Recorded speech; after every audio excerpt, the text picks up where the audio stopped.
All right, now that Mr. Pawlowski's been placed under oath, I do have an inquiry before we start on direct. Mr. Pawlowski, there is a exclusionary order not allowing you to listen to any court proceedings before you've testified. And this case has been streamed live as well as open to the public. So have you listened to or reviewed in any way any testimony that's occurred in the No. trial since it started? No, sir. All right. Have you talked to anyone else about their testimony? No. All right. Thank you. Ms. Blake, you can inquire on direct. Thank you, Your Honor. Would you please state your name and spell it for the record? Ian Pawlowski, Ian Pawlowski. Do you know an individual named Lori Vallow? Yes. How do you know her? I met her through my wife, Melanie Pawlowski. Do you know if she's related to Melanie Pawlowski? She's her aunt. Do you know an individual named Alex Cox? Yes. And how do you know him? Also met through my wife, Melanie, and he is her uncle. Do you know an individual named Chad Daybell? Yes. And how do you know him? Met through Melanie, married Lori Vallow. Do you recall approximately when you met Lori and Chad? I believe it was the 23rd or 24th of November, 2019. Did you meet them in person? Yes. Do you recall where they were located when you met them? They were in the apartment just next to Melanie's apartment in Rexburg. And do you recall when you first met Alex Cox? It was the night that Melanie and I got married. And do you recall approximately when that was? November 30th, 2019. So he was not present when you met Chad and Lori? No. At a later date, did you have a conversation with Chad and Lori over Zoom? Yes. Why did you have that call with them? It was to ask their blessing in marrying Melanie. And why did you want to ask their blessing in marrying her? Because of how I understood the relationship that they had. What did you understand about Melanie's relationship with them? That Melanie had a kind of a parental view on them. Chad and Lori were kind of guides and supports to her at that point in her life. When you reached out to them on Zoom, did the call actually take place? Yes. Did you end up asking for their blessing? Yes. Did they give it to you? Yes. Do you recall anything else that happened during that call? They gave me, in addition to, giving me a blessing, or saying, they approve of me marrying Melanie. They gave me a religious blessing. Was anything strange about the religious blessing to you? It was unorthodox based on the LDS beliefs that I held at the time. They talked about shielding me with light, removing dark weapons from me. The fact that it did not occur in person. Typically, in LDS faith, when you receive a blessing, it's by the laying on of hands and not over Zoom.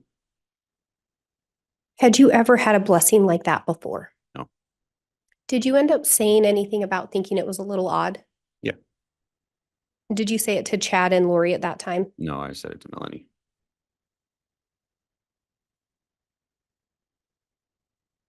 When you first met Chad and Lori on the 23rd or 24th of November, do you recall if you met Tylee Ryan at that time? I didn't. Did you meet JJ Vallow? No. Did you ever see them anywhere around? No. Did Lori ever mention them to you? No. Did Chad make mention of them? No. When you had the Zoom call, where were you located? I was at my sister's house in Arizona. Do you know where Chad and Lori were at that time? I didn't.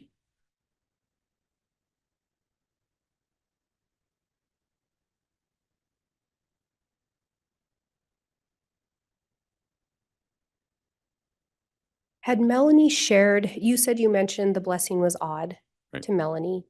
At any point, did Melanie share some of the beliefs she'd been taught? Yes. At some point, did you start hearing some of those beliefs or teachings from Chad and Lori? Yes. When Melanie was sharing those with you, was that prior to your marriage? Yes, there was some that was shared prior to my marriage, and then the bulk of it was the night that we got married. Initially, were you somewhat open to some of the ideas she was sharing? Yes, How long did you remain open to those ideas? until the night we got married. What changed that night? The weight of what she was sharing, the implications of what she was sharing, it was um, just hearing that she feared that Tylee and JJ may have been in danger at that time, and the behavior that she was seeing from Chad and Lori at that time. Did what she shared with you cause you concern? Yes, Did something happen that next morning to amplify your concern? yes. That next morning, my daughter thought it would be funny to play hide and seek. And so I got up, I was looking for her. She would not answer. It was quiet in that hotel room for about 5 minutes. I couldn't find her. And then I heard some giggling. She was behind a curtain. Based on what was shared with you, did you have concerns for the safety of JJ and Tylee? Yes, Did you have concerns for other people's safety? yes, I did. Who were those individuals? My 2 children and my ex-wife. At some point, did you go to law enforcement with your concerns? Yes, Do you recall approximately when that would have been? I believe that was December 4th or 5th. Did you sit down with law enforcement at that time? Yes, Did you participate in an interview? yes, Did law enforcement end up asking for your assistance? yes, As part of that, did they ask you to record conversations? yes, Did they instruct you to only record those conversations if you were present and part of the conversation? yes.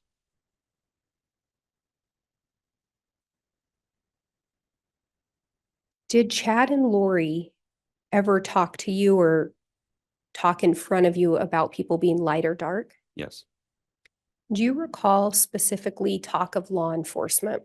yes. What was shared with you in relation to law enforcement? That there were specific detectives that had been possessed. I can't remember. There were a few different types of possession that they discussed. And I can't remember specifically what type of possession they classified, but there were a few detectives named. Did they, and at the time these conversations took place, they would have been after December 4th or 5th of 2019. Yes, Do you recall approximately what time period you would have had these conversations or done the recordings? would have been the weekend that Melanie and I went on our honeymoon to Jackson. Do you recall what weekend that would have been? It was the weekend of my birthday, so December 6th, 7th, and 8th, I believe. During that time, was there a recording made with Lori and Chad on the call? Yes, Were Zulema and Alex also on the call? yes, And you and Melanie? yes, Do you recall learning that Alex had passed away? yes.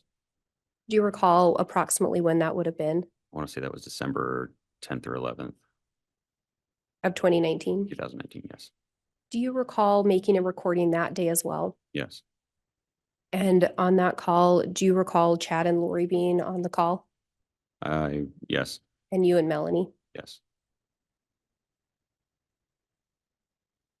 When these calls were being made, had you learned whether Tylee and JJ were missing? Yes, And did you know they were missing at that time? yes. Where were you living in December of 2019? I had an apartment just across the street from Melanie's, but I had, at that point after we got married, I had moved into Melanie's apartment.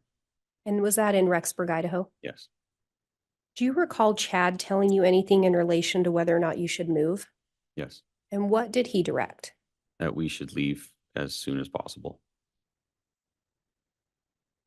Just get away from law enforcement, basically.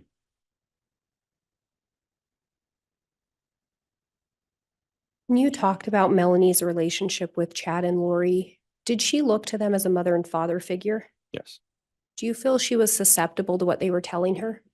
yes, Overall, yes, she was.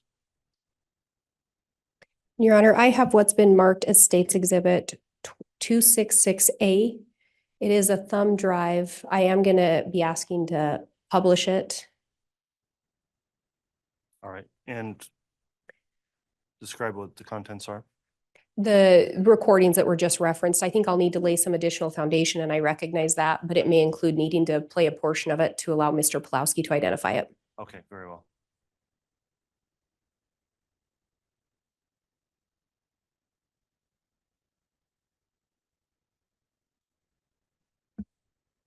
And if I can be handed that.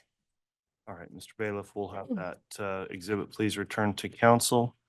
And then for the limited purpose of establishing foundation, you can play a small portion without any content that would otherwise not be admissible. And Mr. Pawlowski, you talked about making some recordings at the request of law enforcement. Do you recall that? Yes, And you talked about making one recording when you were on your honeymoon in Jackson. yes. And again, do you recall when that was? December 6th, I believe, or 7th that I made the recording. And did you in fact turn those recordings over to law enforcement? I did.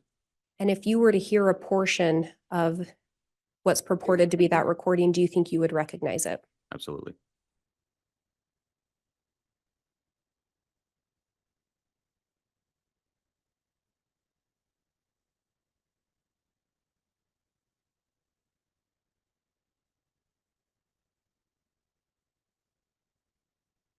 Your Honor, I would ask to publish just the first portion. You may. So, What's that? so when Lucifer attacks, And I'll stop it right there. Were you able to hear those initial voices? Yes, Do you recognize the female voice? yes, that's Melanie. And do you recognize the male voice that was heard? I'm not sure if that was Chad or Alex. In what you heard from Melanie, do you recall this being the recording from the day we talked about? Yes, And Your Honor, I would move for admission of State's Exhibit 266A. Any objection? With the understanding, Judge, that the entire recording of 266A is included as an exhibit. If that's the case, there's no objection. Okay, Ms. Blake, I'll admit it. I would like you, if you can, to reference the, if you have, for example, the length or duration of the call so that we can confirm that it's the entire recording being admitted. Yes, Your Honor. The jump drive being admitted into evidence will have 87 minutes. It's the state's intent and request to publish portions of that, and I will put the time marks on the record as we publish those. All right, that works. Thank you, Ms. Blake. So 266A is admitted in its entirety.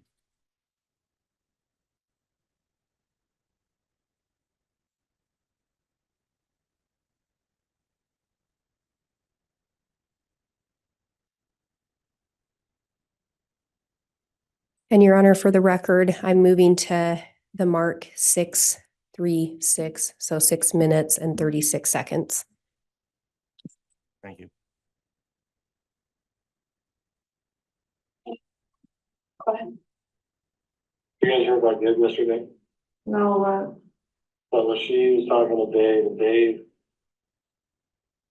said the reason he wasn't moving forward in their relationship is because he never got a confirmation on zombies.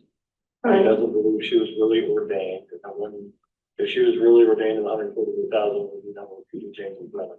right. So he's not buying anything.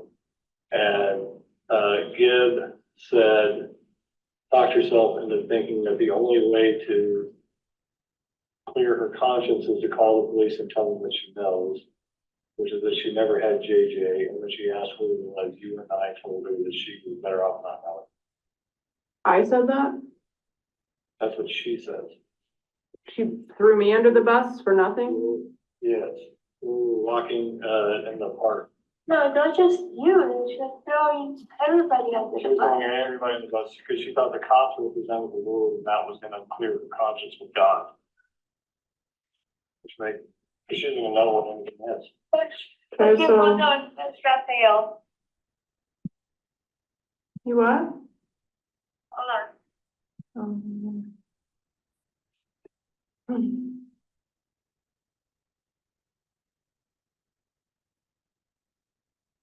Call us back. So I waited. Is that Okay. Lori? And- Mama. Melanie Pawlowski, are you there? I'm here. I miss you. I miss you. No, no, perfect. Good to hear your voice. Your daddy. We're alive. She'll be able to hear you when she stops sobbing. Oh, I miss you guys. Oh, did you lose my baby? Where is he? I'm here. I'm in the ER tonight. And I'm just And I'm stopping at 8 minutes, 50 seconds. Mr. Pawlowski, we hear several people on there. Yes. The first man on the call, did you recognize his voice now that you heard more of it? Yes, And who was that? that was Alex. And we hear another female join in initially. Could you tell who that was? That was Zulema. And it's hard to hear, but did you hear Alex talking about Dave? Yes, Do you know who he was referencing? I believe he's referencing David Warwick. And he was talking about Dave's not buying anything. Right. Do you know what that was in reference to?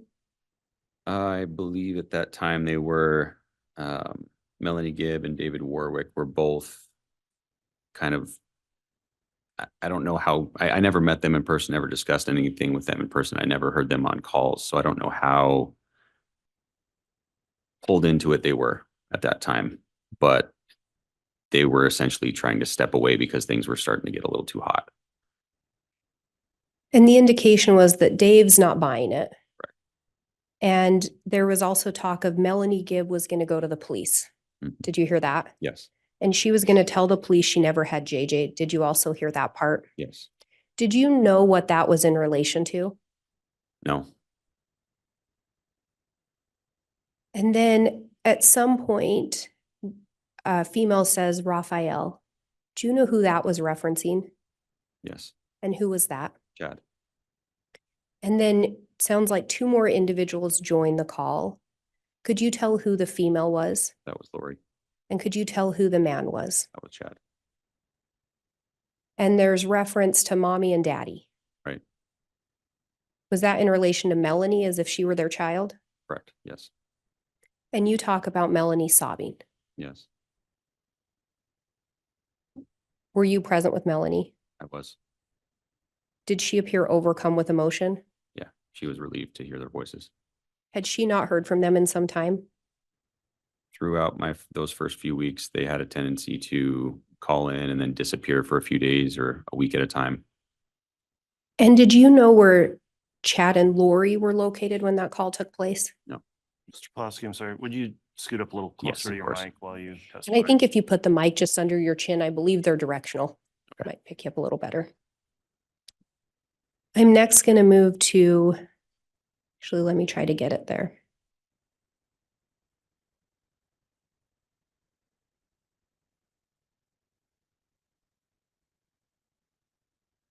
I'm going to be starting at 9 minutes, 25 seconds.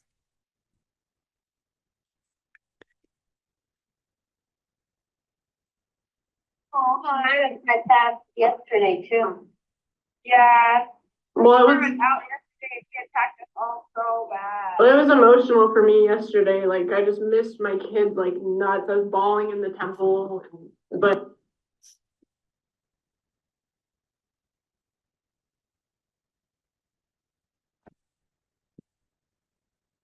Your Honor, I'm going to stop it at 9 minutes, 40 seconds.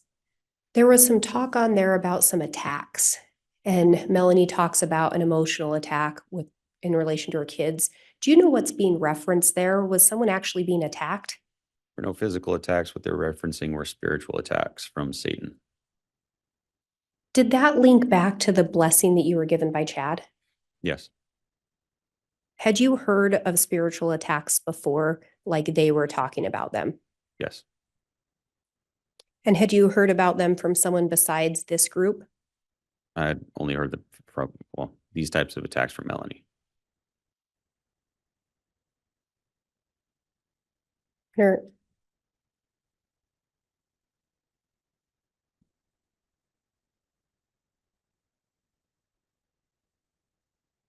Gonna be moving to 14 minutes, 15 seconds. It's horrible. Is he one of the bad ones?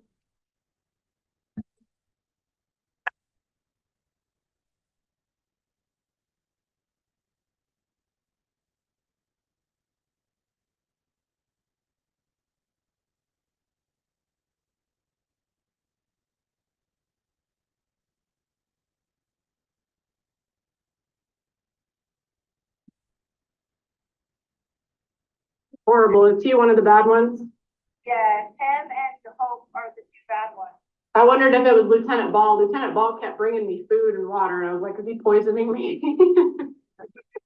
He's like, here's some fresh banana bread. And I was like, I don't know about this banana bread. He's probably good. The other ones are good. Hope, you said? Hope and your guy, your Messina guy, those are the two bad ones. Yeah, so he has all my stuff.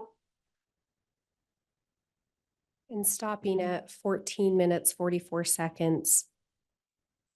In there, do you hear the reference that Hope and Hermosillo are the bad ones? Yes, Do you know where Hope and Hermosillo work? yes. Where do they work? Rexburg Police Department.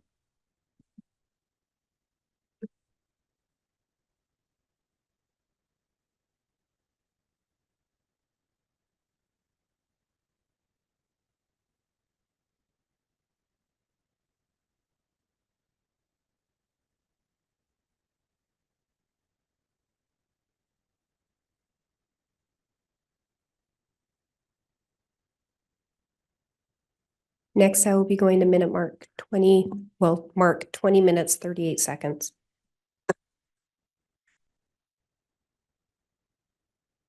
So, Like, you know about you. just that she's not good. She's she's doubting and falling because of Dave. Just that she's gonna go tell the police that she's like, Yeah, and throw all this under the bus. I don't know, that makes sense. Remember, I always got that thing about her that, yeah, and I was like, so I was just mama bear claws towards you. Like, I was like, you can't trust her. yeah, well, the Lord kept saying, like, Melanie, like, you don't trust her, but just let Lori have her, experience with that. And I just keep, doing what I'm doing. And it bothered me because I was like, I want to trust her because you trust her. And I kept getting something else. So it makes sense now, I guess. It's Dave that's causing the problem. Yeah. Well, how do you see it going, I guess?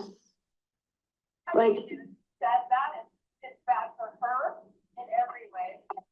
Because we can't trust her anymore, because that for one.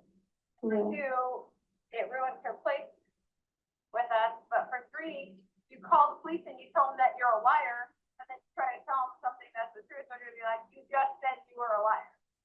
right, So I don't know if I trust that at all. right. So you kind of shoot yourself in the foot. You call them, tell them that you lied, and then try to tell them the truth.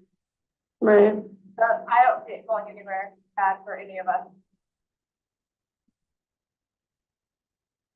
And stopping at 22 minutes, 18 seconds. Mr. Pawlowski, do you hear in there again talk of Dave and Melanie? Yes. Do you know which Dave they're referencing? It's still David Warwick, And the Melanie? Melanie Gibb. And did you hear in there again talk of Melanie was going to go to the police and tell him she lied? Yes, And do you hear Lori's responses that there's going to be three things for her? right. One, that she's essentially lost her place with this group. Is that correct? Yes, One, she has all this knowledge and she may be accountable for it. yes, And third, that now she's going to go tell the police the truth after lying. yes. Do you know what Melanie Gibb had lied to the police about? She had lied to the police about having, I believe it was just JJ in her possession. And again, there's a reference to Dave kind of being the problem or Melanie's falling because of Dave. Did you hear that as well? Yes,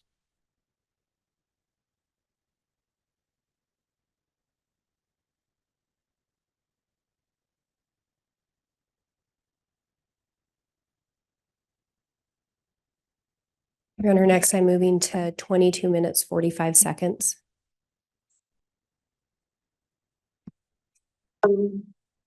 So Julie had said that you guys felt that maybe we should consider going to Idaho Falls for a little while, and we prayed about it and felt like, I don't know, I felt like either one will be fine. Like, we're gonna be okay no matter what. So I don't know if there's a better option and a good option, but we kind of just felt like we're okay to stay there. Like, that's our home and we're making it just our place of light and it'll be protected. But is there something we need to be aware of, or? My only worry was if they're still watching it. Yeah, bugging you and. Yeah, well, they are, and they're probably tracking my phone and listening in or whatever, but I'm aware we're just doing our own thing and kind of just hanging out together. For Ian's house, or So we're at my apartment. where you're at right now? Well, right now we're in Jackson, but we've just been sleeping at my apartment, and we're putting the 30 days on his apartment. He lives literally across the street at those other apartments. So, Dad did find a house that was really cute, $1,500 a month up there in Rexburg. That might be a good thing. Maybe you want to move. I mean, if you guys are thinking we need to move, I kind of felt like we were fine, that like, kind of like, pretty much what can they do? I mean, And stopping at 24 minutes, 23 seconds. Could you, outside of you and Melanie, could you hear the other male and female on there? Yes, Or, excuse me, I don't think you're on there. Outside of Melanie, do you know who the other female was that was speaking? that was Lori. And do you know who the male was? That was Chad. And Chad indicated he had a worry that they were still watching Melanie. Right. Do you know who he was referring to? The police, law enforcement in general. Had law enforcement talked to Melanie? At that point, I don't believe they had. And had you talked to law enforcement? Yes, Did you know they were actively looking for JJ and Tylee? yes.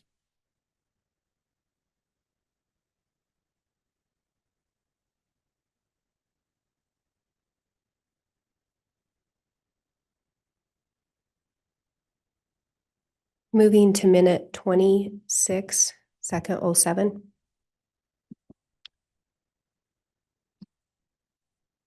Yeah, I don't think it's gonna keep going and going. What can they possibly do? well, he says he's not gonna stop until, until they get what they want. So I don't know. There's some, So you need to get out of that complex. Not rush out of it, but they're not gonna leave you alone. I could sense the network pretty deep, and they're gonna see you as the target since you're the only one that they really can find at the moment. For your own sake, for your own sanity, you bet. We know you were left there, and it worked for 2 months for us as we planned. We got together and we found Ian, and now a different phase of your life has begun. so his kids are in Rexburg and Natalie, I know. You don't have to move super far away. just a different city. Yeah. Madison County, you know, probably. Well, it's in Rexburg. I'm not saying you got to decide tonight. The tech complex went from a blessed place to a cursed place due to the Yeah. wickedness of the police. No, we do not expect the police to be that wicked. Well, and if it is just gonna be a couple weeks, like, we could do an Airbnb and just stay in Idaho Falls somewhere. I mean, Ian works there. And that's close Right. enough to where we could go pick up the kids, and they wouldn't even know that we're not in Rexburg.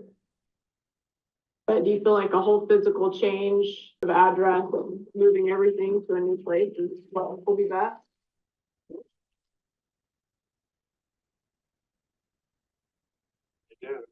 know it's pain. I think they're not gonna leave you alone, so you're out of that city. Like the Saints in Missouri, I just keep moving and I can't find a safe place. Baby. Even sugar, even like, you know. So how do you get how's this- Aramitio to stop? Cause he's not gonna stop. He's so like raged with this whole thing. He was just pacing, like yelling at me, like he's like, I'm not gonna stop for anything. And how do you resolve that, I guess? You get out of it. Like, Okay. he's not going anywhere. It's like the standard story where the wicked stay in one place and the righteous flee. In this case, it's not a whole community, it's you. You and Ian fleeing out of the way of darkness. Like Lehi had to leave Jerusalem. I wasn't expecting this to go on and on, but move every 2 weeks. Maybe get on Vallow or whatever website and just investigate a little bit. I saw a cute little house for sale in Ashton's further from your work. So probably 40 minutes. Idaho Falls will be the best. That way you're close to work.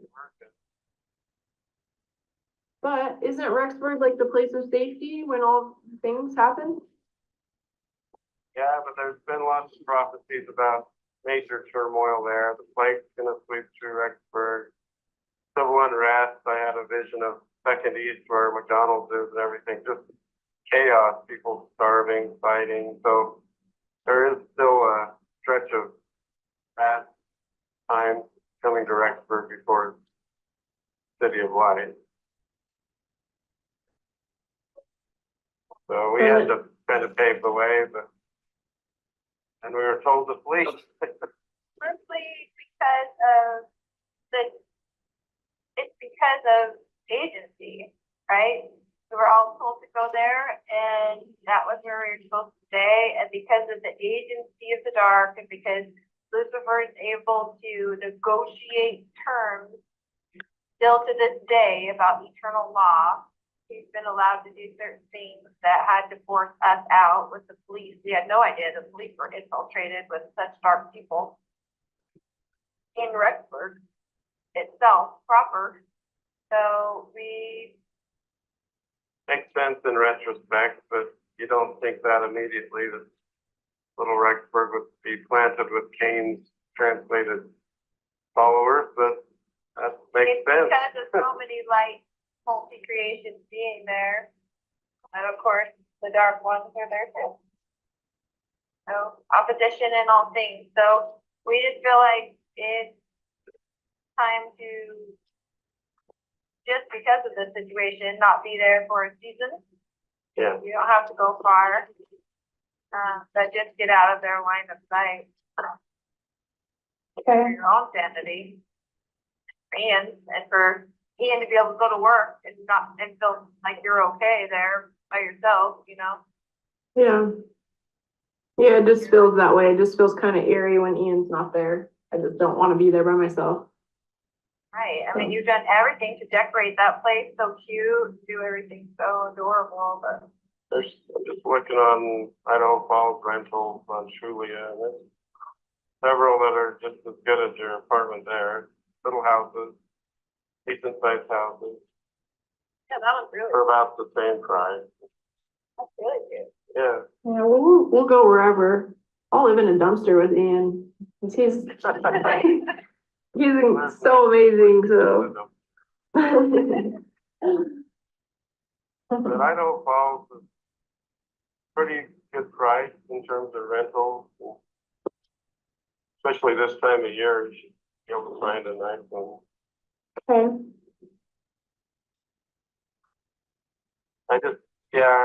I hate to say that, but it's just pounding me that you need to get out of that city. Okay. You did great, babe. You did great with Oh, we love proud of it. So amazing. Yeah, Grateful for you. he wanted to know, who I went to Arizona with, so I drove with Ian and, yeah, I mean, Maybe stopping at 33 minutes, 26 seconds. And looking at the clock, I'm assuming the court would like to break for lunch. Yeah, I think that would be an ideal time to do that if we can, Ms. Blake. Okay, we'll go ahead and take our lunch recess. We will return back at 1 o'clock. All right, please.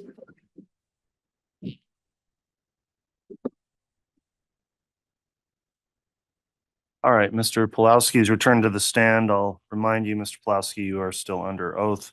And I am going to inquire simply because of the order of witnesses here, and we did have the lunch break. Did you discuss your testimony or anybody else's testimony about the trial while you were on the lunch break? I did not. Okay, thank you. You can continue, Ms. Blake. Thank you, Your Honor. Mr. Pawlowski, right before we broke for lunch, we'd listened to a little bit of a lengthier clip of that recording. Do you recall that? You're gonna have to refresh me a little bit.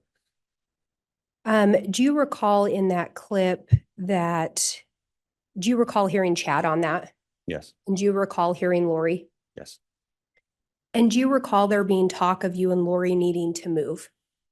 Melanie and I, Or, excuse me, yes, Melanie and you needing to move. yes, And did Lori talk about that? yes, And did Chad talk about that? yes, And do you recall there being talk of Melanie feeling like she was having to flee? yes, And do you recall Lori responding and basically saying that she and Chad were fleeing because of agency? Judge, I'm gonna object at this point. We're leading the witness. Sustain. And Your Honor, I can replay the audio clip if we want to do that. You can. Thank you. Your Honor, I'll be starting it from 26 minutes and 7 seconds. Very well. Yeah, I don't think it's gonna keep going and going. What could they possibly do? well, he says he's not gonna stop until, until they get what they want. So I don't know. There's some, So you need to get out of that complex. Not rush out of there, but still. They're not gonna leave you alone. I just sense the network is pretty deep, and they're gonna see you as the target since you're the only one that they really can find at the moment. For your own sake, for your own sanity, be bad. We know you were led there, and it worked for 2 months for us as we planned and got together, and you found Ian, and now a different phase of your life has begun. so his kids are in Rexburg and Natalie, I know. You don't have to move super far away. just a different city.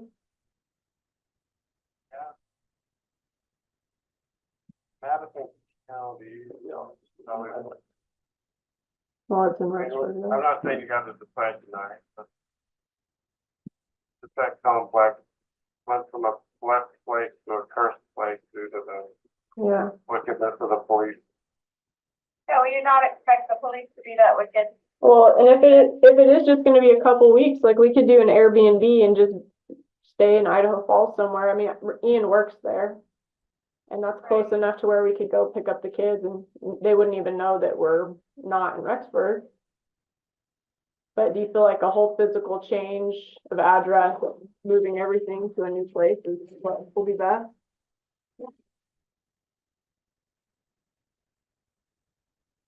I do, I know the pain, but I think that they're not gonna leave you alone, so you're out of that city. Like Well, the Saints in Missouri, I just keep moving and I can't find a safe place. Even sugar, even like, So how do you get has this- Aramasio to stop? Cause he's not gonna stop. He's so like raged with this whole thing. He was just pacing, like yelling at me, like he's like, I'm not gonna stop for anything. And how do you, how do you resolve that, I guess? You get out of it. Like, Okay. he's not going anywhere. It's like the standard story where the wicked stay in one place and the righteous flee. In this case, it's not a whole community, it's you. You went in fleeing out of the way of darkness. Like Lehi had to leave Jerusalem. I wasn't expecting it to go on and on. You have to move every 2 weeks. Maybe get on Zillow and whatever website and just investigate a little bit. I saw a cute little house for sale in Ashton's further from your work. So probably 40 minutes.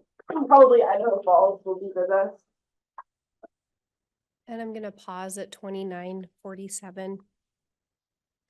Mr. Pawlowski, in listening to that, did you hear at the beginning where there was an indication, Melanie saying he's not gonna stop until he gets what he wants? Yes, Do you know who the he is that she's talking about there?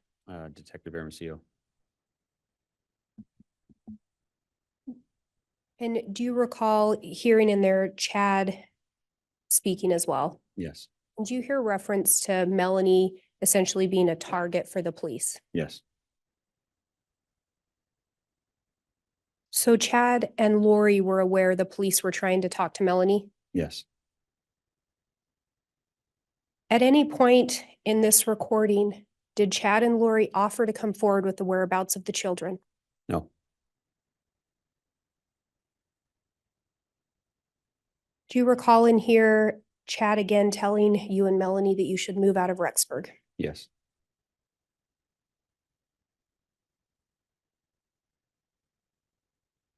Do you recall Melanie asking how she gets Detective Hermosillo to stop? yes, Do you recall Chad's response? yes. What was that? Get away. Do you recall him saying essentially, you get out of his way? Yeah, just leave Rexburg. Did Chad or Lori at any point encourage Melanie to cooperate with the police? No. I'm going to continue playing.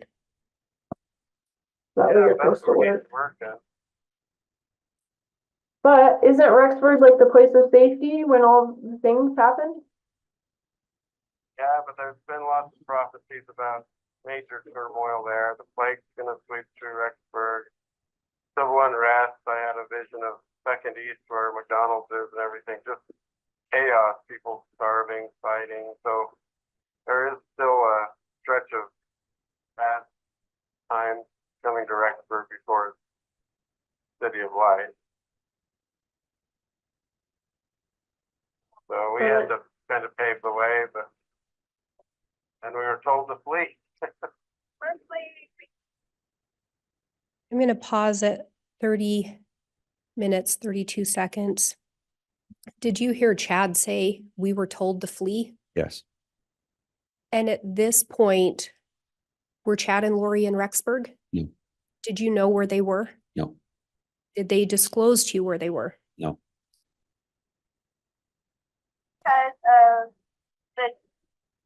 it's because of agency, right? We were all told to go there and that was where we were supposed to stay. And because of the agency of the dark and because Lucifer is able to negotiate terms still to this day about eternal law, he's been allowed to do certain things that had to force us out with the police. We had no idea the police were infiltrated with such dark people. In Rex. I'm going to pause there at 31 minutes, 3 seconds. Did you hear Lori talking about part of why they fled? yes, And did you hear her talk about anything in relation to the police? that they had been infiltrated.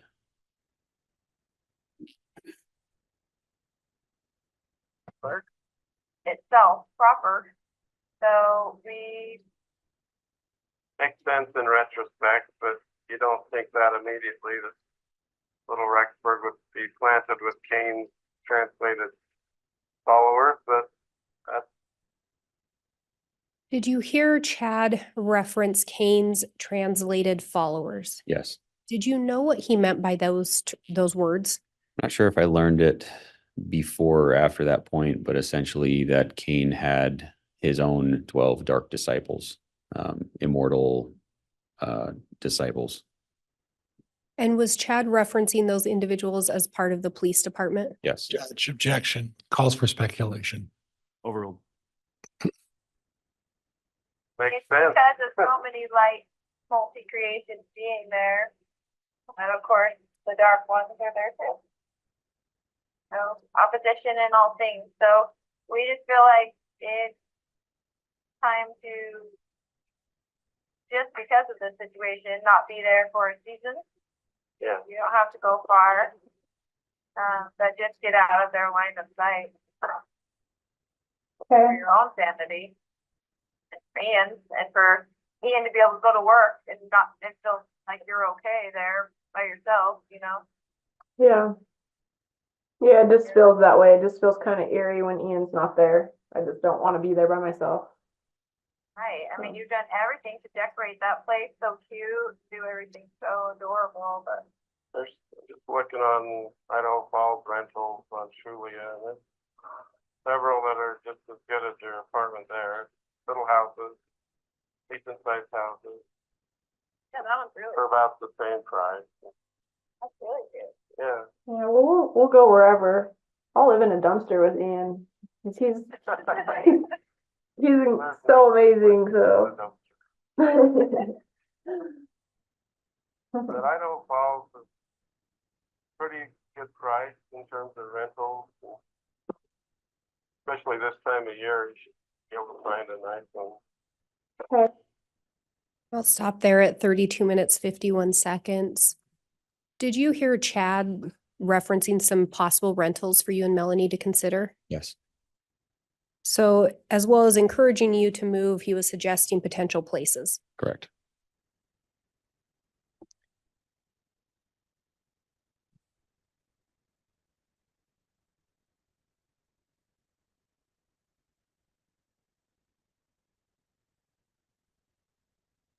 And we talked before about your observations of Melanie's relationship with Chad and Lori. Yes, Would you say that she would turn to them for advice? absolutely. I'm going to play starting at 34:57. I know, Dad, you were saying to get some money out just so Natalie couldn't like come after finding out I had money and try to get more child support or whatever. So I went and got 50,000 out, and this banker came up. Stopping at 35:11. Did you hear Melanie in that recording? Yes. When she says dad, do you know who she was talking to? He's referring to Chad.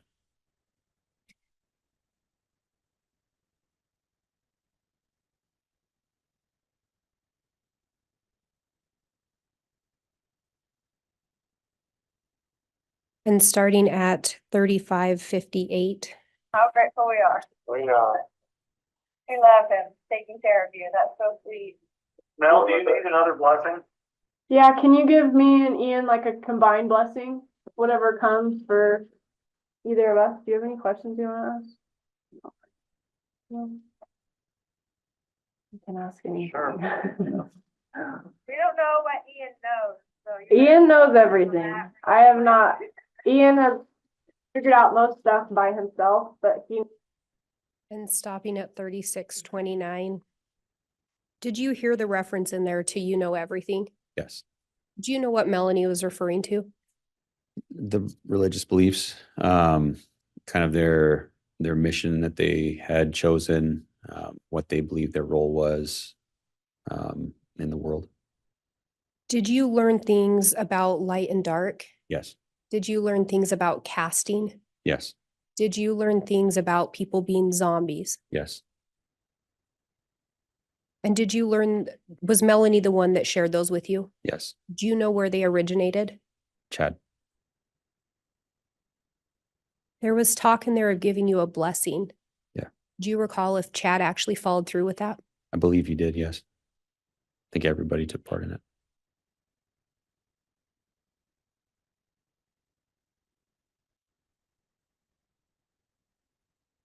And again, we talked before about a blessing you received over Zoom. Mhm.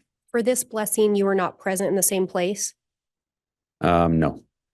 So was this out of the ordinary with what you would expect within the LDS faith?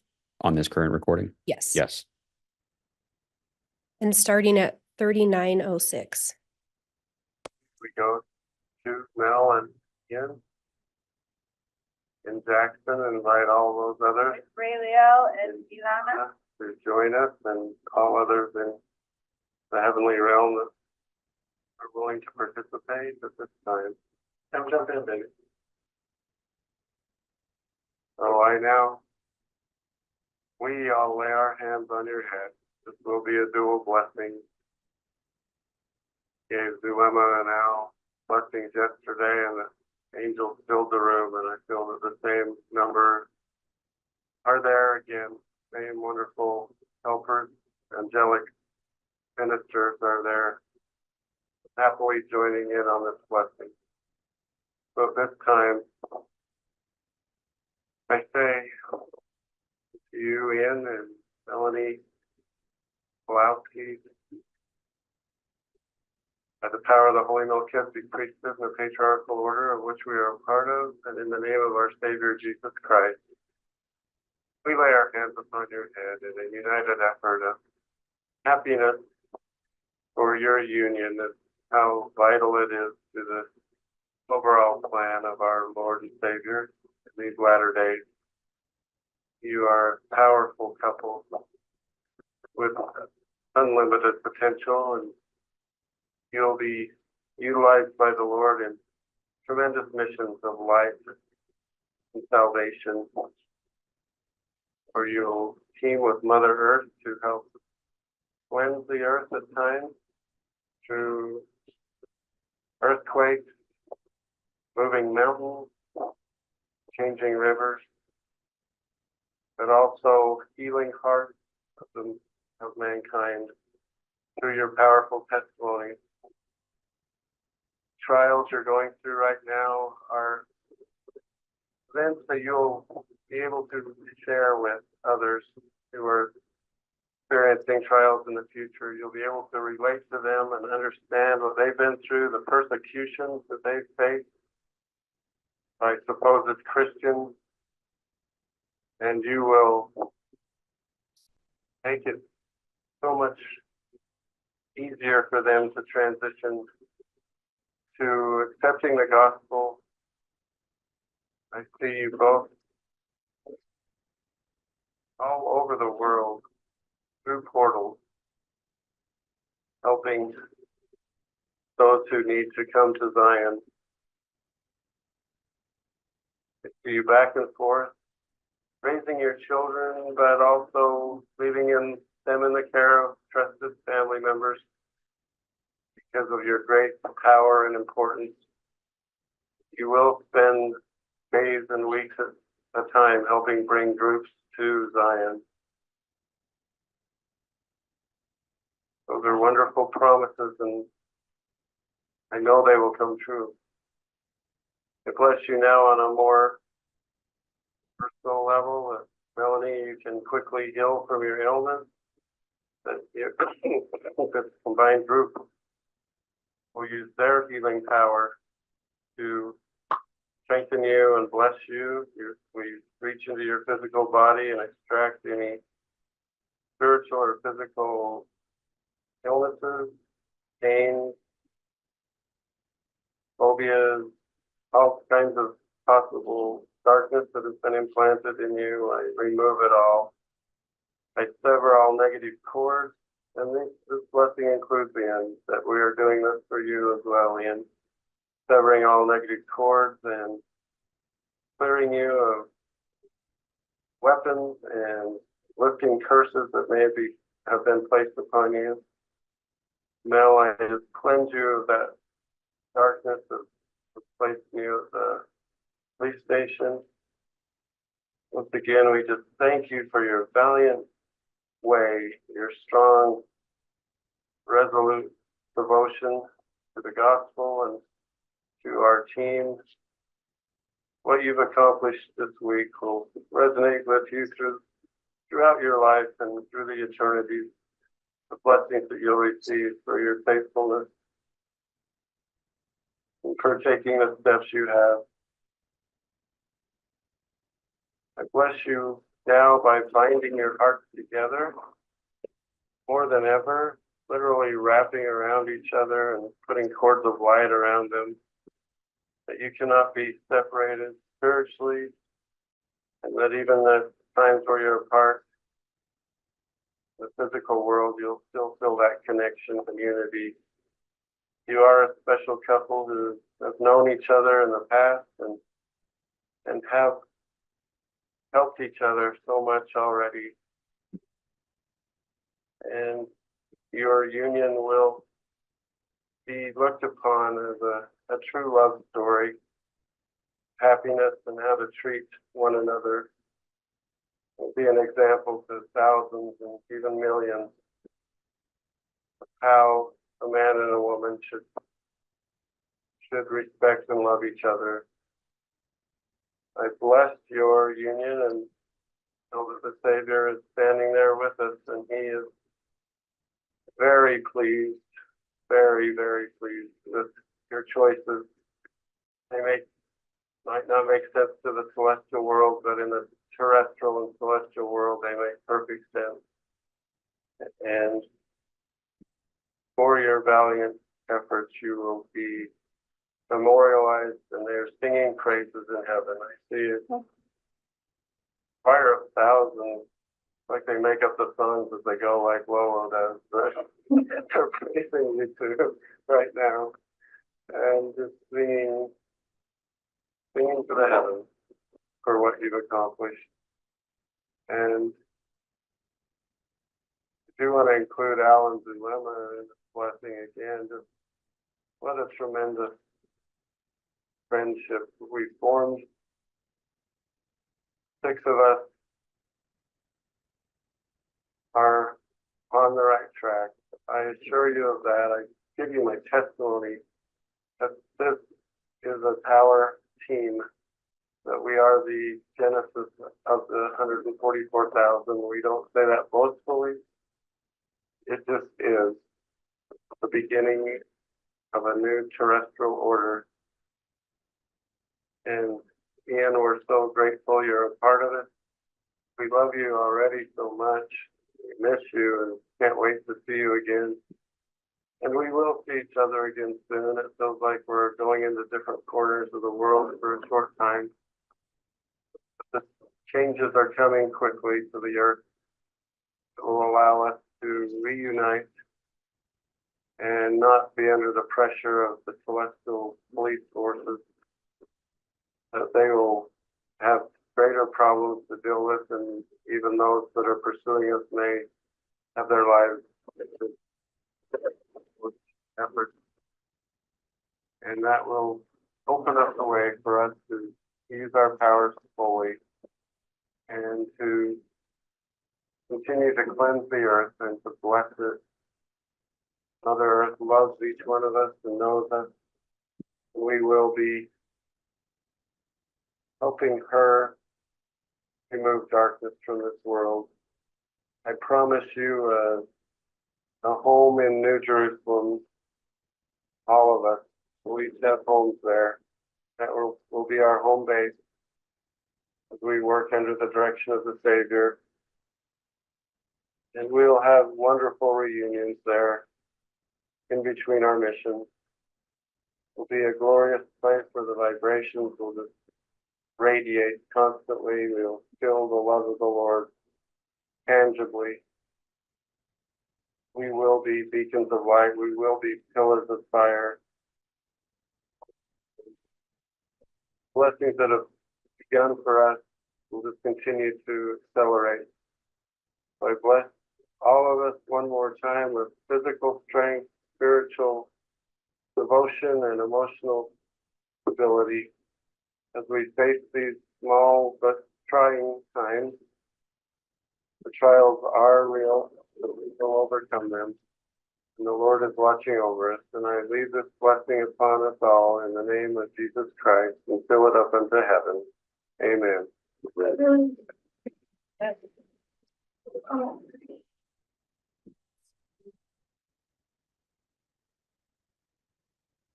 Mr. Pawlowski, did you hear talk in there of portals?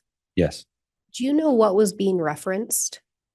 My understanding is at the time, well, now is, and at the time was that upon reaching a certain ability or level of spiritual worthiness and strength, you could open up a portal and step through it and land anywhere you saw fit.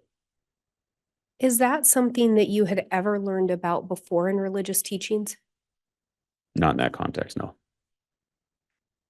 And then there was talk of cords as well, Mhm. cutting cords. Do you recall that? Yes. Do you know what was meant by reference to cords? My understanding is cords kind of act as anchors to negative things or positive things, things that tie you to a negative force or a positive force. Was that something that you'd heard about before in a religious context? No. And then there was reference to removing spiritual weapons. Do you know what was meant by that? That they were similar to cords was my understanding, that there's something that could bind itself to you basically and wound you spiritually. Had you ever heard of that type of teaching in a religious setting before? No.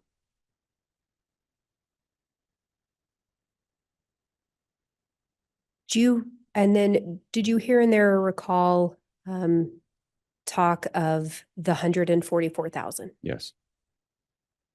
And do you know what Chad's role was with the 144,000 or what he claimed it to be? 144,000 would be the group of individuals that would bring in the second coming of Jesus Christ. Do you know if Chad and Lori designated themselves the leaders of that group? It seemed that way, yes. And do you recall again reference to the of darkness in the police? Yes. I think he made reference to the telestial police force. Yes. Do you know what would have been meant by the telestial? So in traditional LDS faith, there are three kingdoms that you would pass into after judgment: the celestial, the terrestrial, and telestial. So telestial is basically the earth that we live on now. Terrestrial is a step beyond that. Celestial is, the fullness of glory. So the telestial police would reference the police here on Earth. Correct. And do you recall in there Chad indicating that they would have greater things to deal with eventually? Yes. And then a reference that it would open the way for us to use our powers fully. Yes. And then do you recall Chad saying that they could continue to cleanse the earth? Yes. Do you know what they intended to cleanse the earth of? Not specifically. There were, things that Melanie had shared she was worried about. There were discussions of earthquakes that could happen to, tear down. There was one that was talked about that was going to happen in Utah, and at that point, anybody who was wounded or weakened would be possessed, and you'd have to cleanse those people or cast out, whatever possessed them. Casting out wickedness, spreading the gospel, that sort of thing. So the people that would be cleansed or cast out would be those that were possessed? Correct. So those labeled dark. Correct.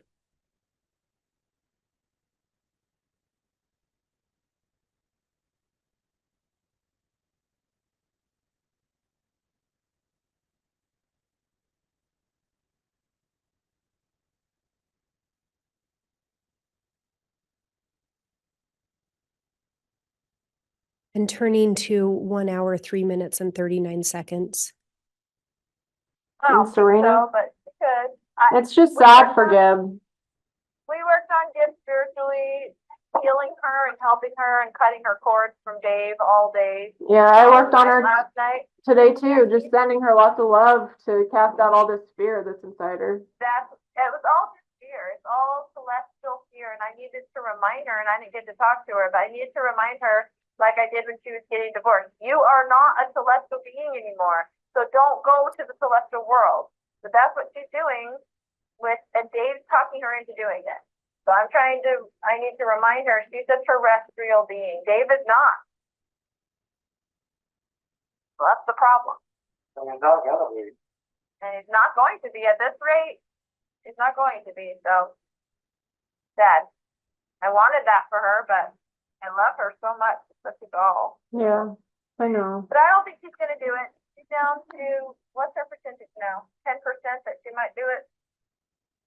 That's good. I think she wrote it down, and after she wrote it down, she doesn't really want to do it.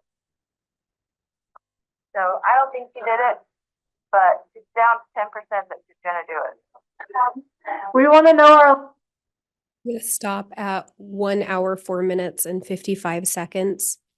Again, in there, there's talk of a Dave and Gib. Do you know who those individuals are? Yes, David Warwick and Melanie Gibb. And there's talk of Lori telling Melanie that she needs to get over just has telestial fear. So again, would that be referencing earthly fear? Correct. And then she references that Melanie's not a telestial being anymore. She's now a terrestrial being. Correct. Do you know what's being indicated there? That she either she had gone through the process of translation or she was going through it. And there was reference as well to cutting cords from Dave. Do you Mhm. recall hearing that? Yes, And again, you described you could be attached to something positive or negative. correct. If it was negative, is that when you'd want to cut the cords? Yes, So the indication would be Lori viewed Dave as negative. correct.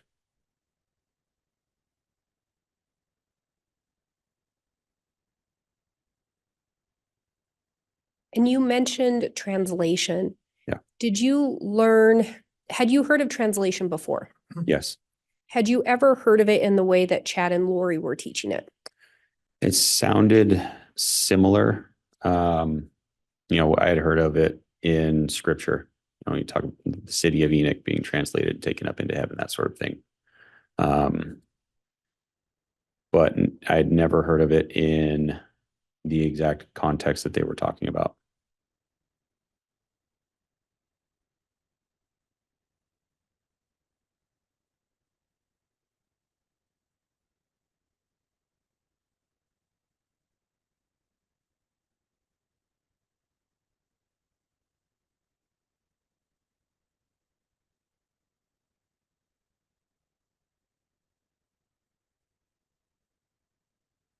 And turning to the 1 hour, 23 minute and 29 second mark. Watching all the time. Well, we gotta do. Yeah, there's nothing else to do, I could help, there's nothing left on it. Yeah, Al, you know better. And stopping at 1 hour, 23 minutes and 41 seconds. Did you hear Al on there indicating there's nothing left to do in Rexburg? Yes. And did you hear someone respond, yeah, Al, you know better? Yeah. Do you know who responded that? Sounded like Chad.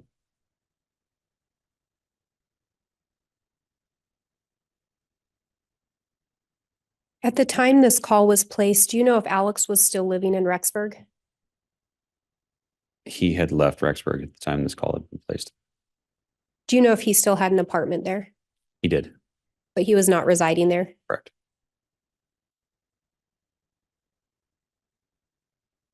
And Your Honor, we can go off of casting for a moment in the HDMI. Okay.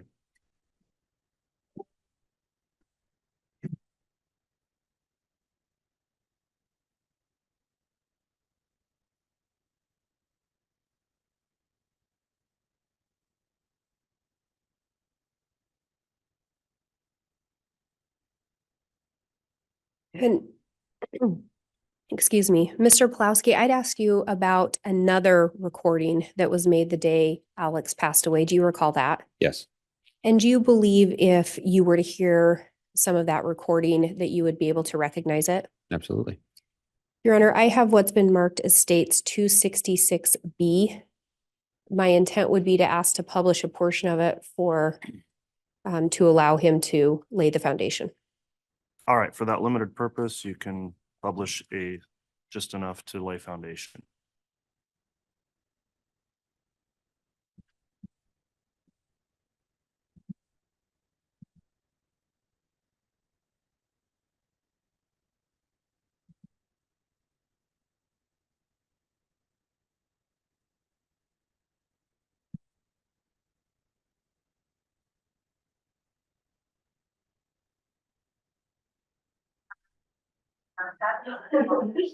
I remember you giving her. And Mr. Pawlowski, could you hear a couple women on there? Yes, Are you able to recognize who they were? that was Melanie, who was present in the room, and then Lori was on the phone. And do you recognize this recording? Yes, And is it the recording that you made approximately December 11th of 2019? yes. Your Honor, I would move for admission, this state's exhibit. 266B, have you had a chance to review that, Mr. Pryor? I have reviewed that, Judge, but I'm going to ask that we're going to be admitting that we admitted it in its entirety, please. And the state's intent would be to admit the entirety. I have it as 56 minutes is what will be admitted, and the state would intend to simply publish portions today. Okay, well, exhibit 266B is admitted. And as you did in the previous exhibit, Ms. Blake referenced the portions that are being published. So the record acknowledges that. And with that, you may proceed.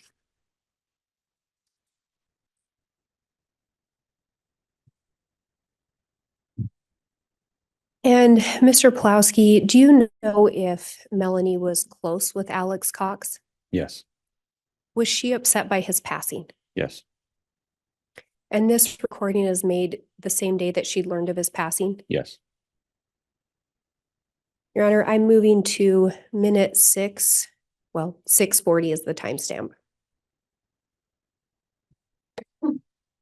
I mean, it's sad, like, so what do you believe in anymore, Mel? It's nothing, like, it's just sad for her. It's so sad for her, like, But I she, taking a break from it. I kind of had a glimpse of that today, because I was like, what's gonna happen with that? And she was like, did you know Lori said that she felt inspired to say that I had JJ? And I was like, yeah, you were inspired to say that. Because look what's happened, like, and, I don't know. And what, inspired to say that, I have to work research, so I'm like, I don't want to say that.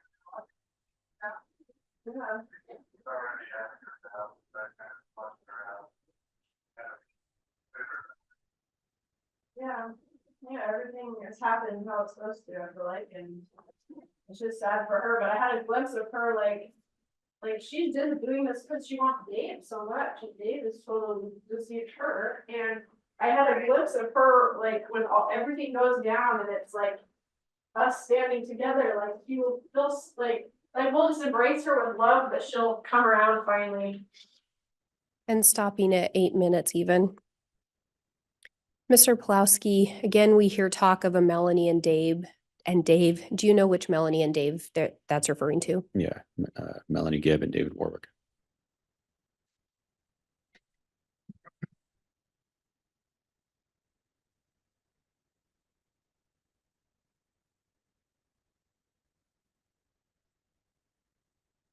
And Mark being 8:44.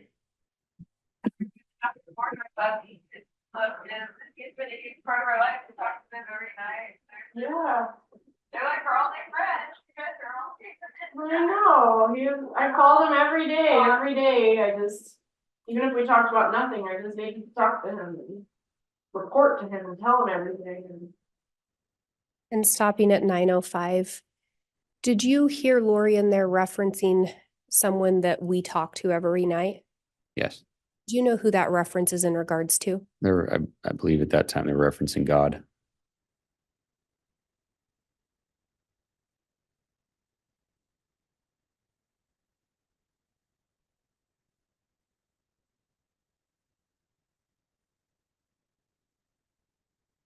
And going to 9:18. Do you know, my other phone, is it being tracked or recorded or listened to, my 480 number? No one knew that. Yes, we're getting yes.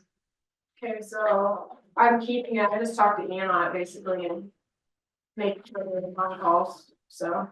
So that job of mine for my. Like that, Westwood. Yeah. Let me give you a blessing. Al will join us. Okay. Absolutely. Okay, Ian's gonna join too. We'll go on right. I'm gonna pause here briefly at 10 minutes even. Did you hear in there Melanie inquiring if her phone was being tracked? Yes, And what was the response from Lori? that they were getting yes. Was it common for Melanie to turn to Chad and Lori for answers? Yes.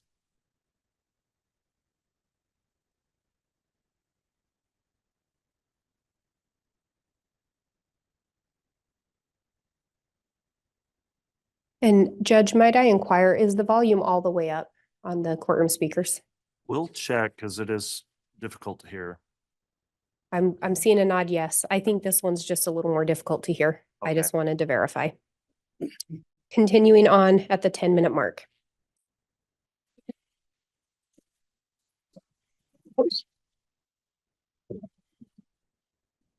And I was going, you know,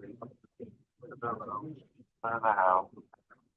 Many darkness or booby traps or time bombs that might affect you, and raise the vibration in the house. You put sheets of light around all sides and may protect you above and below, and close all dark portals that are nearby.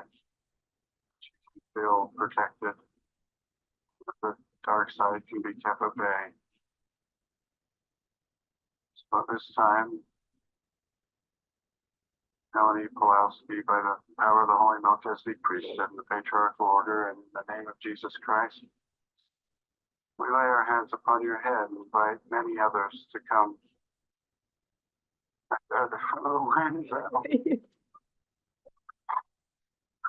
Oh boy, might have been Moroni out of the way.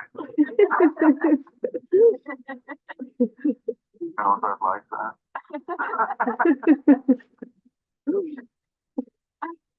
Right there. We love you, Al. So grateful for you. We love you back. Dear Mel, we bless you now with strength and power. You've been so courageous and valiant, faithful, and such a true friend. Always wonderful person. This time, I include Ian in the blessing as well by removing any weapons or curses or negative cords that are attached to either one of you. Just sever them all and turn those curses to whoever sent them and destroy the weapons that you can feel powerful. We fill you with light and love, strength with our healing solution. Pour that into your bodies so that every bit of you, every cell can be rejuvenated and feel that strength. We bind your hearts together. You are an amazing pair. Love you both so much. Bless you with confidence in the Lord. You are moving forward, both of you, so well. Jesus is with us. We are being guided and instructed. And seems like such a tragedy, but Al is triumphant, exalted. And he is saying over and over, I can help you so much more now. I couldn't believe the avenues that are now open to me to help you, help Mel, help with the children. This is my next step of my mission, to help you all from this side in a powerful, protective way. Ways that I could not even imagine. So he's saying, I will, he said. Frankly, I will. Fear not. I am with you. Sharing that it was the Savior himself who told him it was well done. You can now move forward and continue your mission. You hardly got a break. I don't think you've got a life review, which is probably fine with him. But he is at work. He is already on the job helping us. I bless you, Mel, with physical strength, healing. Your body can feel mended and whole. Bless you emotionally. I lock down any anxiety, emotions, your anxiety gene. I put it aside and lock it down. We can feel calm with this struggle.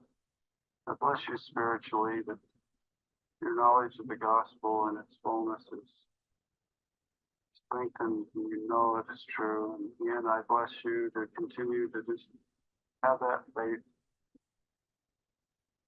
You are a powerful man. You're on the Lord's team. I know you're struggling with your ex-wife and those kind of issues, but the Lord is with you more than you ever believe. He's right there. In that room, there are dozens of angels who are eager for you to succeed. You will. I bless you with the ability to communicate with us more regularly. We'll figure out ways to do so. Stay in touch to strengthen each other and bless each other. And now turn it over to Lily to add a few more words to this blessing. Melanie, Ian, we're so grateful for you as people and as powerful warriors on our team. Our team has been dwindling of all the people that we've trusted, that we can count on you to be valiant, faithful warriors. I'm so proud of you, so grateful for you, and love you so much. I've seen and know that you have great missions ahead of you, that you will be in New Jerusalem with all of your children.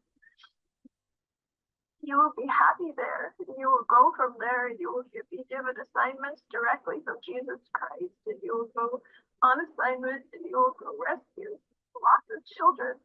You've seen Melanie being in charge of how the children being brought back will be distributed and helped and loved, and she didn't think she liked that job, but she is going to love that job. It's something that she is great at organizing and helping and loving all those children. You will both have the opportunity to love so many children and help so many children in this lifetime.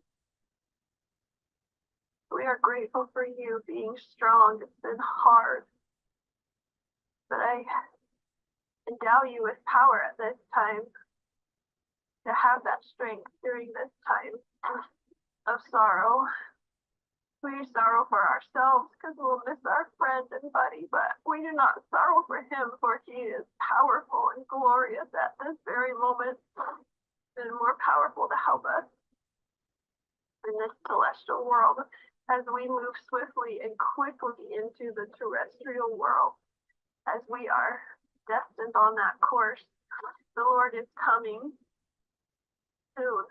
And we are his warriors that are cleaning and purifying the earth and preparing it for his coming. He has asked us to do so on this errand, and you are both a part of that number one team. It is our job, and we will do it. And he will come and rule and reign in majesty and power and might, and everything will be glorious. And there will be no more tears, and there will be no more pain. And I promise that you will be there by his side, as will we.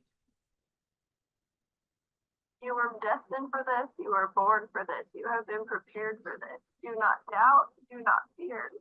Have great faith and go along each day knowing that the Lord is aware of both of your situations. His hand is in it. You will send his angels, including Alex, this wonderful warrior, to clear the way, that you will be reunited with the children, and it will be a glorious reunion. Do not fear and do not doubt. Call down angels to surround you at all times, legions of angels that we have at our charge that will be round about you at all times, that they may help you feel peace and comfort as you go on about your daily celestial tasks that you must do. And remember, you will be reunited, and it will be glorious, and it will be soon.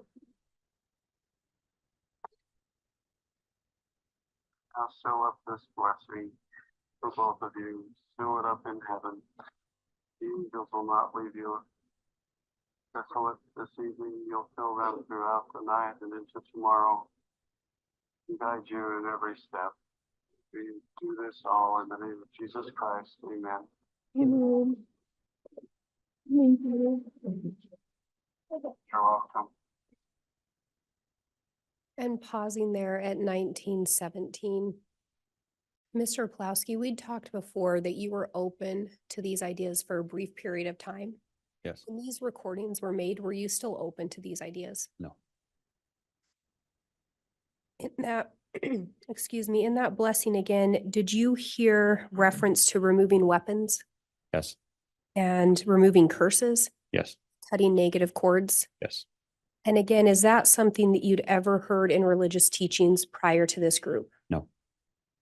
Removing curses had been something that I'd heard about, but cords and weapons I had not. And had you heard about it in the context that Chad and Lori talked about it? Yes.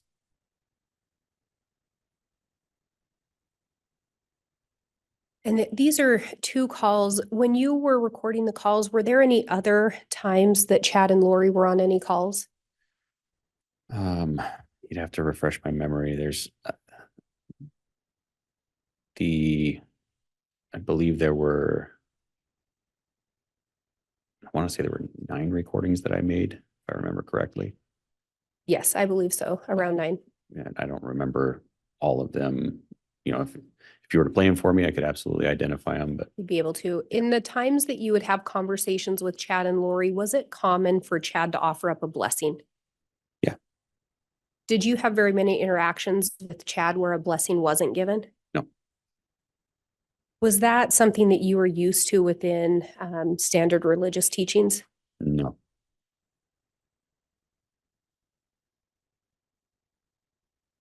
And continuing on from that 1917. No, what did you talk to Julie about? About Al's witness, what is she planning on doing, do you know? She called me first. I was like, well, what did mom and dad say? And she said, I just called you first. I know. She said, I don't know what he would want. And they said he just didn't care about anything in this world. He just wanted his guitar out of his house. He didn't want anything. And so I said he probably would want to just have it be simple and cheap, like be cremated. And I said, talk to dad. Dad knows how to do all that stuff since he was a sexton. And when we hear Melanie refer to mom and dad, do you know who she's referencing? Chad and Lori. And then she talks about Chad or dad, excuse me, dad being familiar with that. Do you know who that dad is? Yes, that's Chad. Right. But Yeah, that would be the best way. I think a lot like Charles, just simple. but not at all like Charles. Well, Well, in the sense of maybe have him cremated and Well, what are you gonna go to Arizona or can you, or what do you think? we don't know yet, maybe not. Yeah. I don't know if we should deal with the family at all. I don't know if the police are gonna let them know or if they're Yeah. just gonna leave it to Julie to let people know, if she should even let anybody know. Yeah, I thought of that too, that maybe it'd be better if I don't want Brandon to know. I want him to be in fear of Al the rest of his life. Well, he should be more in fear of him now than he ever has been. I'm sure Yeah. he's number 1 on his list. Yeah, I just felt so much peace during that Number blessing. 2. I felt so much peace during that blessing that like Al's like gonna be with Breezy and Braxton and Absolutely. And I'm going to pause there at 2056. Did you hear conversation there about Chad and Lori, whether they were going to travel to Arizona? Yes. Do you know why Melanie was wondering if they were going to go to Arizona? Because their kids are in Arizona. Do you know if Alex's services would have been in Arizona? That's where Dilemma lived, so that was the most appropriate location. And then moving forward.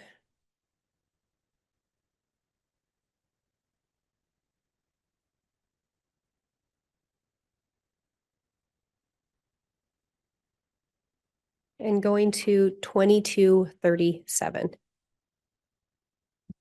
so I don't So know. I was telling Al that Tammy, I don't remember if we told you this, but Tammy was here the other day and said how the Rexburg police are ridiculous. And she told me that as we We were know trying to already. converse with her. And then Al was laughing at that so hard, so I'm like, he's gonna be handling the police from now on. Yeah, he can handle Hermosillo from now on. I was so upset though because they still have all my stuff and like I don't care about my things, but I have a hard drive that has all my pictures on it, and Right. I'm just frustrated with them. Like they have no reason to even keep it, but They don't, but they're just corrupt, so so they're just are going to. are they the ones tracking my phone or is it Brandon? Or both? It's Rexburg. Yeah, they are checking you. I'm gonna pause at 23:30. Mr. Pawlowski, did you hear a reference to the name Tammy? Yes, Do you know who they were referencing? Tammy Daybell. Do you know at this point in time if Tammy was alive or not? She was not. And Melanie's inquiring again about her phone being tracked. Did you hear that? Yes, Did you hear Chad's response as to who's tracking her phone? Rexburg. And is that in reference to Rexburg Police Department? Yes. Continuing on at 23:30. Just have faith that we'll get all of that back for you. We Yeah, will. I don't care. It's just I just didn't know if I needed to call them and get it back or if I should if they call me and say they want to give it back to me, they're gonna do what they did last time and just corner me in a room for hours. Told that if you talk to them again, it'll start the circus over. So just avoid them. Yeah, Okay.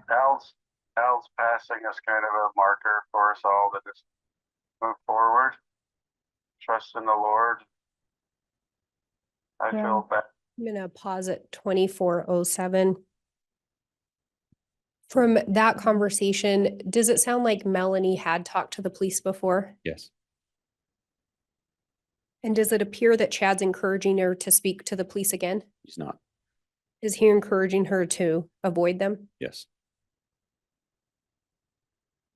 And then Chad makes reference to with Al's passing, basically it's a chance to move forward. Right. Do you hear that in there? Yes. Continuing on from 24:07. Those items are still at that police station to hopefully soon we can just get them back for you. They told us they were gonna give us all of our stuff back from Charles too, and they've never given it back to us. They have no intention of giving it back. Yeah, that's fine. But yeah, I feel like if he comes to try to talk to me, like I'll just be shut down. I'll just be like, look, like I just lost my uncle. I don't want to, like I'm not talking about anything, you know. Yeah, I don't have anything to I say. don't have anything. I already said everything and just leave me the freak alone and give me my stuff back or don't, but just don't talk to me. So, Right. but we're gonna stay here in our little apartment here in 174. Okay, And we'll protect it. Also, we could probably, it's the same landlord as the 175. yeah, it is. So you or could maybe email her or something and tell her that Al passed away and so he's not gonna be doing the police anymore or I think he whatever. just put in his 30 days. He already so- did. I think he already did, but I should let her know. Yeah, just so whatever you wanna do with that stuff, give it away or whatever, it's fine. We Yeah. don't care about anything in there. Yeah, Al wanted me to just call DI and see if they'd come take all the stuff in the house, but I don't know if they'll do that. Yeah, I don't know how that works. Goodwill maybe would, I don't know. Okay. You guys don't want anything out of there? Nope. I wonder if Zuli does. I'm pausing at 25:43. Did you hear Melanie inquire if Chad and Lori want any of Alex's belongings? Yes. And did you hear Lori's response? They don't want anything. And this is the same day that Lori's brother had passed away. I believe it was the day after that this recording was made. It been the day after. And she wanted nothing of his. Right. Continuing on from 25:43. We just took his swords and his guitar and all his like musical stuff. That's what he wanted. And Right. so, You take the Band Hero and the Xbox 360. I hope you already have it. yeah, we got that. Okay, good. So yeah, I don't care about anything in that house, so. Hey, is this your number? This is the number we're using today, but we might text you by from a tomorrow. different number tomorrow. Okay, well, I'll, 'Cause this is the phone we were talking to Al on when all that happened, and they went to search the house, so they probably got his phone. yeah, well, you have my number and I feel like it'll be, I don't know, I feel really safe with this phone. Like I set it up really carefully with, so. Yeah, it's good, babe. We have your number. I wrote it down on a piece of paper, so that way I can call you. Okay, maybe I should I can give you Ian's number or something, but you can always call me through Zuli or something too, so. Right. I'm gonna pause at 2650. There's talk in there of Chad and Lori maybe changing their phone number. Did you hear that? Yes. Did you learn whether or not it was common for them to change their phone numbers? Yeah, they went through quite a few burner phones. Did Melanie always have access to that information? Not always. Did she sometimes have to rely on them to reach out to her? Yes. Did she always make sure they had a way to reach her? Yes. Continuing on at 2650. Yeah, we'll just send a password, what word would you recommend, just to let you know it's us? So we were using Pretty Bird if it means your phone is not safe or the cops have your phone. And then we were using Not Happy Bob if it's safe to, if it's safe to call? Safe, yeah. So, but the Okay. police have seen those text messages, so they might be on to that, so. Come up with something Let's that- say Happy Bob. Jamie Powell. Jamie Powell? Yeah, Jamie Okay. Powell, if it's like good, if it's you and it's good, it's safe to call, and if it's not safe to call, then we'll say, Daddy, we're down. Okay, that's good. Jamie Powell and Daddy were down. That's fine. And stopping at 2744. There's talk there of some code words. Did you hear that in there? Yes. Do you know why the code words were necessary or why they wanted to have those? They wanted to be sure that whatever phone they were using to communicate was not being tracked by the police.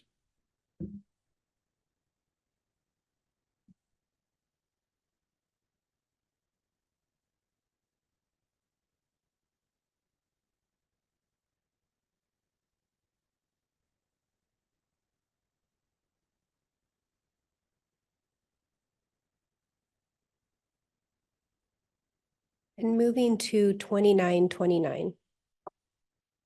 Everything's gonna be different. But Al set it up that I had Chad and you got Ian just before he left. He had to have us both protected because he was our protector. Yeah. And he couldn't go until that mission was accomplished. So I'm But so he loves grateful that you have Julie. Ian. Yeah, don't ruin it with Ian. Be nice. Gonna stop at 2955. In there, did you hear the reference to Al being a protector? Yes. Do you know who designated Al the protector? I don't. Judge, know I'm going to specifically. object unless there's some foundation. I'm asking if he knows. Overruled. I don't know.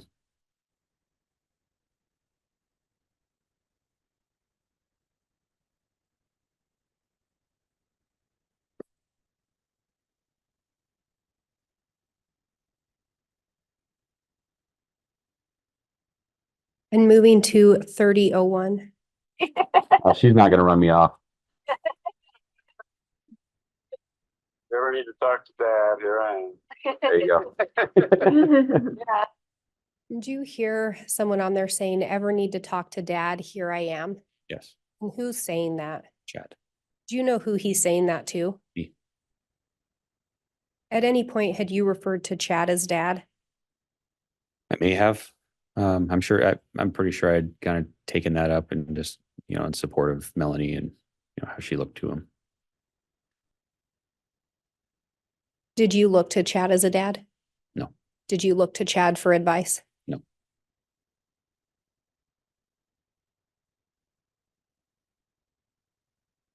Moving to 3107.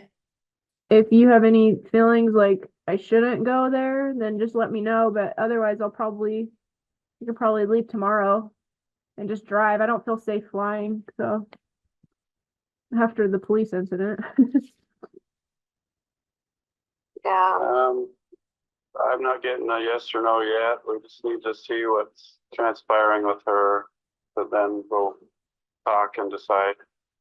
Okay, Like, don't get up and pulled out of there at 6 a.m. or anything. okay. I'll just wait to hear from you. Yeah. Okay. Yeah. And stopping at 31:45. Do you know where Melanie was planning on going in that conversation? I do not remember. Did you hear her inquiring of Chad for advice? Yes, And did you hear Chad's responses to her? yes, And did Chad ultimately direct her to wait to hear from him? yes. And again, was it common for Melanie to turn to Chad for advice and counsel? Yes. I may have just a moment. Yes.